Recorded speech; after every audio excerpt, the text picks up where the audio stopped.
Hi guys, this is Breaker and I am back with a replay that I took from Casted. This time it would happen to be from the admin of the Casted forums known as BoneCarlos, as our blue toss in the upper right hand corner. And his opponent is going to be our little red Zerg in the lower left hand corner by the name of Astazha. Interesting name. Indeed. Now the map we are on is going to be Derelict Watcher. It looks like Tournament Edition, if not Test Edition. Honestly, I don't remember what the TE stands for. If this is Tournament Edition, in fact, then I just honestly wouldn't know what tournaments it has been used in, or anything of that nature. And so far it looks like we got a rather ordinary play coming from both players. Forge Fast Expanded Opener looks like it's going to be going down for BoneCarlos.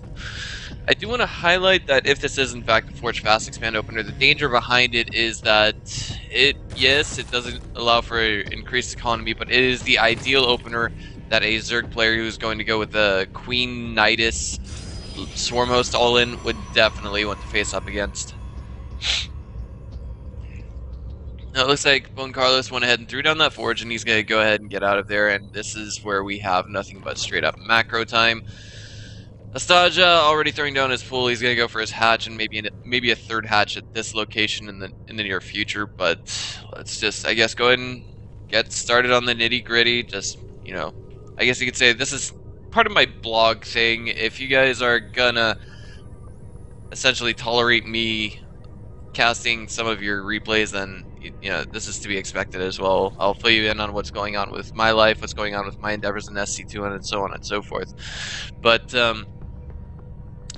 basically right now my understanding is that I forget what the name of it is, what it translates to in English, but it's essentially the cultural desk of China, the cultural bureau of China actually went ahead and approved of StarCraft 2 Heart of the Swarm in China on May 27th, 2013. So that just means we're basically, that's just saying that it's been approved to be released in China, essentially.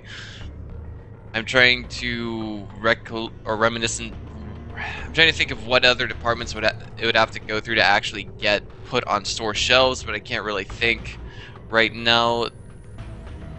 I could see perhaps a couple more months before the game is actually finally released in China. It's just that last night I found out that the most significant milestone in releasing StarCraft 2 HoTS in China has just essentially been passed, and this will be good for the Neo TV Star League as well as the World Cyber Games. But the World Cyber Games could easily be held on the Korean server, as it is an event that is sponsored by Korean companies. Samsung, I remember one of them. I can't think of any other companies, but I know Samsung for sure was a sponsor of the WCG that I am casting, which you guys can watch on June 6th if you guys are up at 4:30 a.m. US Central Time. I'll make a thread about it on Reddit. And with that being said, I'm just gonna... Okay, it looks like we got a little bit more macro time. I'm just gonna, you know, maybe talk a little bit more about it, but I'm thinking if you guys watch the World Cyber Games, the games that you watch will be equal in quality to something of the GSL, and by quality I mean player quality, not necessarily casting quality, as I myself, just one man, will be casting the tournament.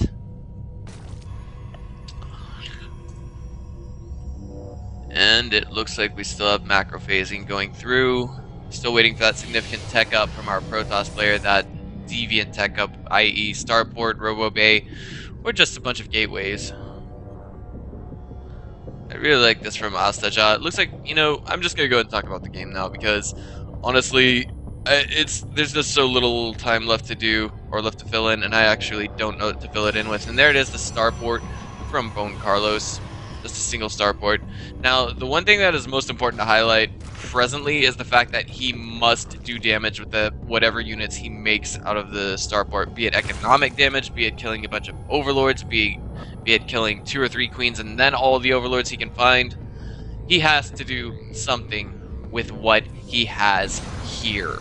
If he doesn't, then he's putting his opponent much further ahead than he already is. The only way you could win then, essentially, is if all of your units hard counter everything that comes from your Zerg opponent. We already have a Zealot and a Stalker moving across the map. They did just take down a Zergling that was parked right outside the natural of Carlos. Ridgeworn going down right now. And +1 ship weapons. Interesting choice from Carlos, it really is. And especially given the fact that he's only cranking out Phoenixes right now. Alright, so with this, I can guarantee you what Astazha is thinking is that he's going to be going up against a good deal of gateway units. This is not an incorrect assumption. He's already got a Zealot and a Stalker to face off against. But he's already, I want to say, this is doing economic damage in the essence that we see Astazha not really making drones with this. Then again, he's got a few too many on the third. The natural, a little bit undersaturated. The main, again, a little bit undersaturated. But other than that, there's a few too many drones out on the map already. For the third, anyway. But this is rather interesting. We actually have a double Stargate follow-up. What is this all about? Like, is this going to be nothing but Mass Phoenix? Well, okay. It's just one way to look at it. Behind this, we're going to have to see BoneCarlos do one of two things, and that is A, really wreck house with what we see now, or B, take a third. This is the most quintessential element of PvZ, keeping one base up on your opponent the entire game. We do see that there are a bunch of roaches in production for Astazha right now, and at home, I don't know if there's enough to defend with that. You know, there's no sentries here presently. He could probably have one out very soon. We don't. Whoa! We don't have warp gate tech. This is something that BoneCarlos is actually fully committed to. He's actually gonna try and kill off his opponent with straight up Phoenixes. If he can kill 3-4 more Overlords, he would be doing enough damage already. Because Astazha does not presently have any Overlords in production. He forgot, it seems, that he could pick up a Queen. And it looks like he's picking up Queen number 1. Queen number 2, if he could get that, that would be great. But it looks like our Zerg is going to be moving out with nothing but slow lings and slow roaches. Again, another mistake. There we go, Astazha supply blocked. If he could actually get that Overlord that was stacked right in front of those Phoenixes right there, that would be so huge. And right now, we see that, essentially, BoneCarlos is in a lot of trouble behind all of this. He's going to have to find a way to hold this ground here, while simultaneously just having 2 Void Rays. I mean, just mass lings versus Void Rays does the job typically.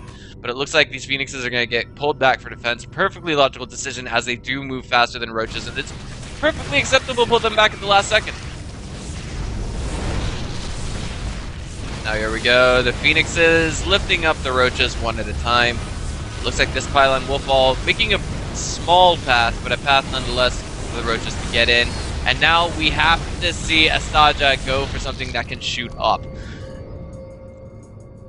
The best choices for this would honestly be either Mass Hydra or Mass Queen at this stage. Indeed it would be. But it looks like the main has a couple of drones that are idle. Probably got misclicked when Astazha was trying to make spore crawlers. He is finally past the supply block, and if we look at the resources lost, that is just astounding for Astazha. Now behind this, we also have +1 armor going down for air units, and a lot of Void Rays getting cranked out as well. Speaking of, there's already 5 on the map, and 8 more when those 3 in production are complete.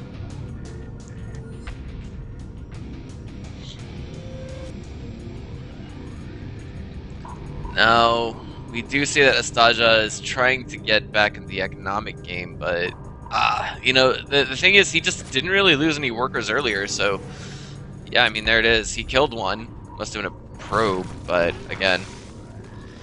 Prismatic Alignment's going to go down on this Spore Crawler. It melts, and it looks like the Phoenixes are going to try and pick up some drones here.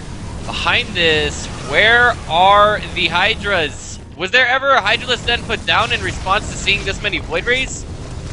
There wasn't! He never made a Hydralist den! That is the immediate reaction you go for when you see this many Void Rays. When you see more than 3, you will need Hydralist to deal with it, ladies and gentlemen. Huge mistake by Astazha. It looks like he's going to try and push back, but in the meantime, I see a Mothership Core with enough energy for a recall. Question is, will that be his choice right now, or is he going to try and just kill off his opponent with what he has right now? BoneCarlos, oh my god, Astazha just has such a huge window to push in, but he's not taking advantage of it. There it is, the mass recall. Now he could at least try and go for the third, but no, it looks like he's just going to stay on course and try and get into the main and do some damage. Prismatic alignment activated. A lot of these roaches just absolutely melting, or just getting peed on, then exploding, if you will. And now Astazha's trying to get some economic damage done. He will do some. Roaches, again, following up behind this, but straight up roaches against straight up Void Rays, come on. When you've got more than 3 Void Rays, the roaches basically become almost nothing, really. It was a small problem, yes. It was a nuisance, yes. It did kill a few probes, yes. But not more than what Carlos got earlier. And it seems that we have Astazha in a position where he's apparently forgot to rebuild his third. He's going to lose a lot of roaches here. This is just going to be stacking losses, basically. Hydralisk, strong unit. And it looks like we actually have Astazha in a position that makes him think his opponent hasn't taken a third yet. With the main going that dry, as far dry as he saw, there should indeed be a third. But now behind this we see that it's going to be triple carriers at a time, you know, 3 times carriers being made at a time.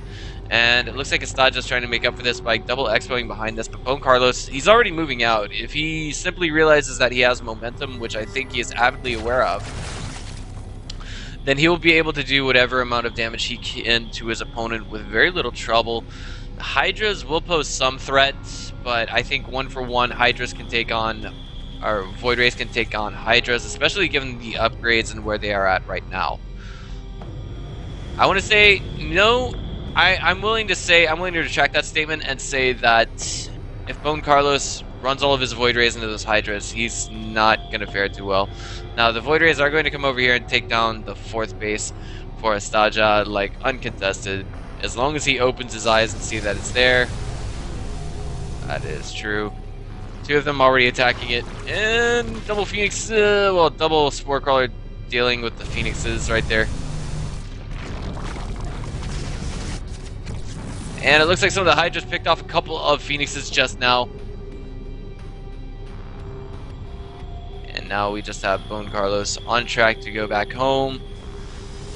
Meanwhile, Carlos goes ahead and follows us up with a 4th base. I'm wondering just how long Astazha is going to think that Carlos is still only on 2 base. What is working in his favor right now is he's just putting salt in the wounds of our Zerg and trying to get his own economy superior. Make his own economy superior, if you will. Not third, but main and natural are about to go dry for our Zerg. Main's about to go dry a little bit later because, of course, the entire time it had less workers than it should have had. Meanwhile, it looks like Carlos is oversaturated on his third, pulling all of his workers directly from the main and putting it there. And now the 4th base is about to be saturated as well. Creep tumors, no. Spreading, not quite so much, but I don't know. It's just one of those things. I think Astazha is looking for things to do, looking for things that could put him in a better position. But at the same time, I just think it's not really occurring to him what he should be doing. I remember myself having these kinds of mechanics one day.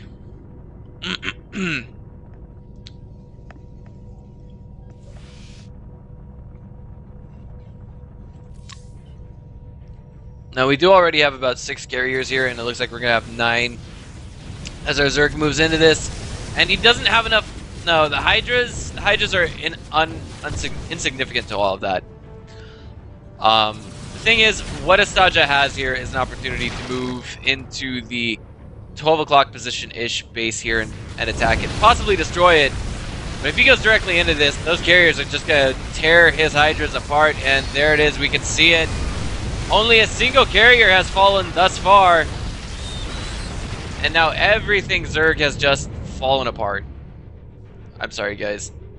Yeah. Groove Spine's now in research along with +2 Carapace, but my biggest concern is the remax time for Astazha. I don't think he's going to be able to hold against this. Just look at it now. It's 107 supply. All of the army supply is actually tied up in what is in production right now, as well as the queens. So that's just it. We're looking at like 5-something queens. And that's the way the cookie crumbles. I mean, it's just so much army supply versus so little army supply. Here we go. He moves out on creep. He doesn't need an observer. He doesn't afraid of anything. It could be a small mistake, but at the same time, you know, moving out on creep gives your opponent all the more vision of you, your army, your positioning, everything of that nature. And if we had a bunch of infestors here to stack some fungal growth, I think we would see BoneCarlos in a somewhat unfavorable position. But he's going to go and take on that third again, and all of these drones are going to melt without a chance to get home. Poor guys. Now, we do have these Hydras kind of catching these carriers out of position. One does fall. What about the second one? Second one does fall, and there is the GG from Astazha. He has left the game. Carlos types out GG as well. And, of course, the fourth base got up and established, but it just wasn't enough income in combination with the main, the natural and the main here for Astazha. Alright, guys, this has been Breaker. I will see you guys next time.